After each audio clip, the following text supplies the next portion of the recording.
Chapter 34, New York City, October 7th, 2016, 4:08 p.m. Donald Trump's past has just caught up with him. The year was 2005, and a cocky Mr. Trump was doing a guest appearance on the afternoon soap opera Days of Our Lives. As part of the process, Trump was being interviewed by an NBC-owned show called Access Hollywood. The co-anchor of the syndicated program, Billy Bush, was talking with Trump before the formal TV shoot began.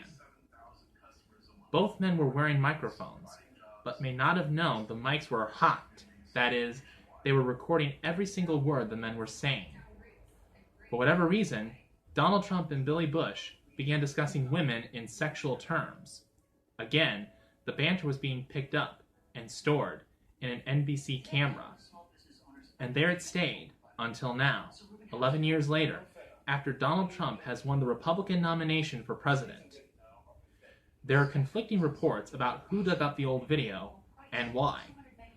What has been established is that NBC executives were made aware of the explosive content, but were hesitant to make it public, mostly for legal reasons. Then someone leaked it to the Washington Post, which was not at all reluctant to expose Donald Trump. The paper posted the tape on its website, and all hell broke just a few minutes after 4 p.m. Wikipedia describes the situation this way.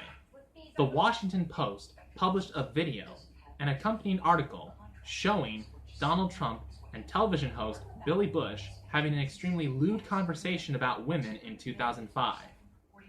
In the video, Trump described his attempt to seduce a married woman and indicated he might start kissing a woman that he and Bush were about to meet. He added, "I don't even wait. And when you're a star, they let you do it. You can do anything." The article then goes on to quote an explicit slang term that Donald Trump used in his description of his aggressive interactions with women. With the second presidential debate just 2 days away, disaster doesn't even come close to describing what has now descended on the Trump campaign. Damage control? Impossible. Every responsible politician and commentator in the country has to condemn Trump's words. No one can possibly defend the man. It is Gary Hart times 1,000. Even Indiana Governor Mike Pence, Trump's running mate, has severely criticized the behavior. Inside the Trump campaign, there is anger, especially after Republican National Committee Chairman Reince Priebus calls to discuss Trump quitting the race. The candidate seeks opinions from Steve Bannon, Stephen Miller, and his 3 grown children.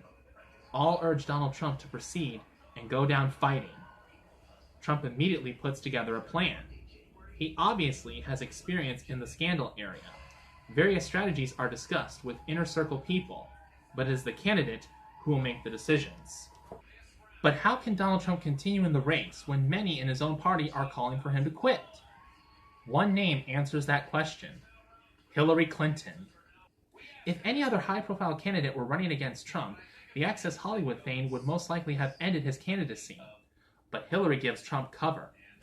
After some thought on wording, candidate Trump issues a short video statement. "I've never said I'm a perfect person, nor pretended to be someone that I'm not. I've said and done things I regret, and the words released today on this more than a decade-old video are one of them. Anyone who knows me knows these words don't reflect who I am. I said it, I was wrong, and I apologize." We'll discuss this more in the coming days. See you at the debate. In addition to the contrition, Trump and his advisors put forth that his crude words were less serious than the misbehavior of President Clinton and the enabling of his wife Hillary, who, as Trump described it, bullied, attacked, shamed, and intimidated his, Bill Clinton's, victims. Donald Trump also asserted that this was locker room banter, a private conversation that took place many years ago. Bill Clinton has said far worse to me on the golf course. Not even close. It is the best the Trump campaign can do. A quick apology, and a fallback attack on Bill and Hillary's conduct in the White House and beyond. Sensing she has Trump on the ropes, Mrs. Clinton quickly replies on Twitter, "This is horrific. We cannot allow this man to become president." But the American public vividly remembers Hillary Clinton standing by her man while he was under siege in the White House over the Lewinsky affair, the voters also easily recall the "it's only about sex" mantra many Democrats endorsed during the impeachment of Bill Clinton. So, much to the chagrin of the national media, the Trump tape is likely not a knockout punch. In America, voters are now much different than in the past. Indeed, they are almost jaded. Politicians are routinely smeared so badly on social media and in the press that it's like rhetorical Novician.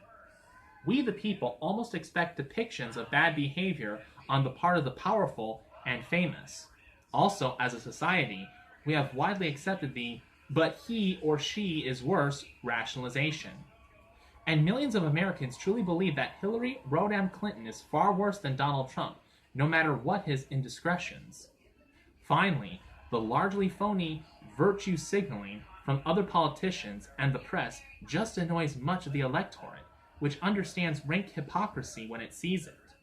The truth is that every human being is a sinner. It's just a matter of how bad the actions are. These days, many sins are forgiven by the non-ideological public. Sniping away smugly on cable news panels while condemning Donald Trump, or for that matter, Hillary Clinton, does not usually sway voters who approve of the candidate. In some cases, press attacks solidify support because the candidate might be perceived to be the victim of media unfairness and overkill. That's how Bill Clinton eventually survived in the court of public opinion, and while impeached, escaped eviction. And that's also how Donald Trump will survive this day. But behind closed doors in the Trump Tower campaign headquarters, some demoralization had set in, the consensus being that all the hard work the staff has put in might be destroyed by stupid behavior. There's just 1 month to go before the vote, 2 more debates, millions of dollars in TV ads yet to come. But first, another shocking story on the same day Donald Trump's knees buckle, this one a direct hit on his competition. The hot mic in Seoul, South Korea was aimed directly at the President of the United States, Barack Obama, and then President of Russia, Dmitry Medvedev. It was March 27, 2012, and the two men were having a private conversation about future missile defense negotiations that was being picked up by an open microphone. "This is my last election," Mr. Obama told Mr. Medvedev. "After the election, I have more flexibility." The Russian replied, "I understand. I will transmit the information to Vladimir." That would be Putin.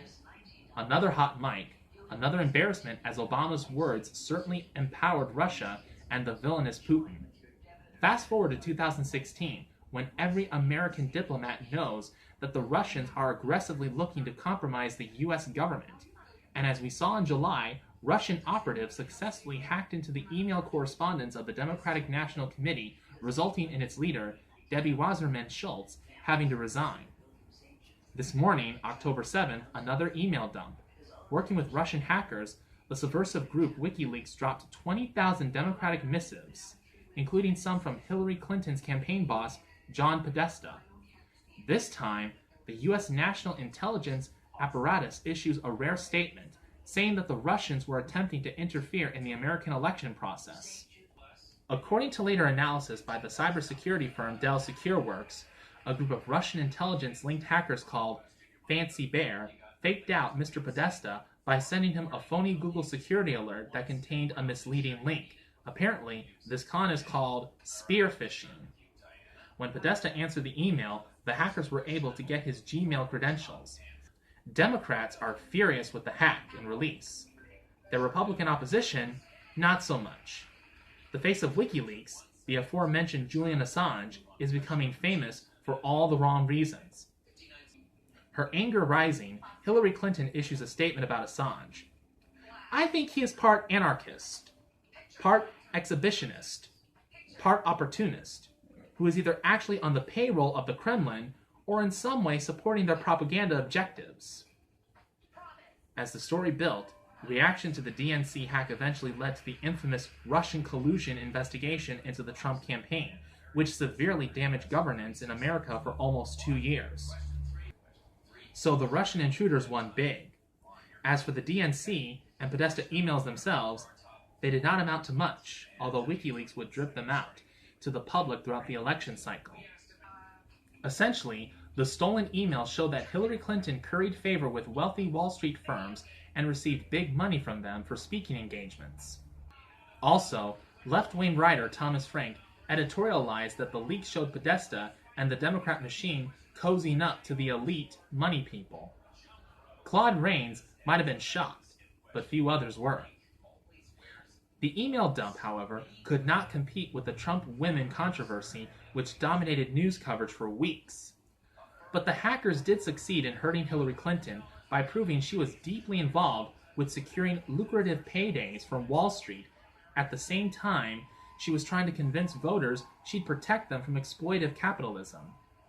Thus, Mrs. Clinton once again finds herself with an honesty deficient, with her party and liberal zealots saying one thing and Hillary doing the exact opposite.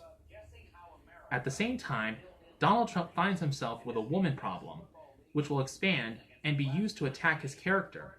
For American voters, the presidential race has now become another chaotic reality show in which the next episode could bring just about anything. What few will understand after the explicit Trump tape and the illegal hack are made public is that one of the candidates has deep experience in the reality show world. And that experience will be on vivid display in St. Louis, the site of the second debate. It is 48 hours away.